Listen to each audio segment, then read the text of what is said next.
مسئلہ ہر سال ہم بتاتے ہیں کہ روزہ بند کرنے کا تعلق اسی طرح کھولنے کا تعلق بھی وقت کے ساتھ ہے، اذان کے ساتھ نہیں ہے۔ خصوصاً فجر کے اندر یہ بہت احتیاط کرنی چاہیے کہ فجر کا وقت شروع ہوتا ہے سحری بند ہونے کے بعد، اور فجر کی اذان دی جائے گی فجر کا وقت شروع ہونے کے بعد۔ گویا کہ فجر کی اذان سحری کے وقت میں ہو ہی نہیں سکتی، وہ تو سحری بند ہوتی ہے، پھر فجر کا وقت شروع ہوتا ہے، تب فجر کی اذان دی جاتی ہے۔ تو یہ جو لوگوں کے اندر مشہور ہے کہ جی اذان ہو رہی ہو تو کھاتے پیتے رہیں، اور کبھی کہتے ہیں جی ابھی اس مسجد کی اذان ہوئی ہے اس کی باقی ہے، کبھی کہتے ہیں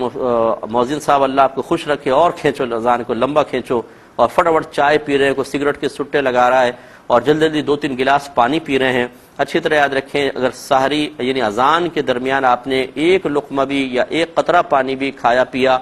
تو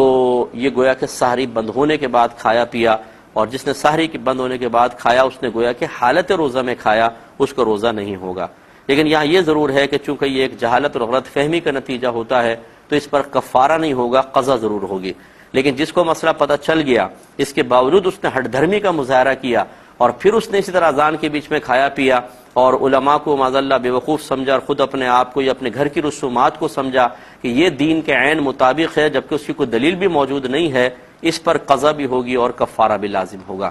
اس لیے اگر آپ نے سابقہ زندگی میں اس طرح روزے شروع کیے ہیں کہ آپ اذان کے بیچ میں کھاتے پیتے رہے تو یہاں جہالت عذر نہیں تھی، لا علمی عذر نہیں تھی، یہ روزے ٹوٹ گئے ہیں، اللہ تعالیٰ کی بارگاہ میں توبہ کریں۔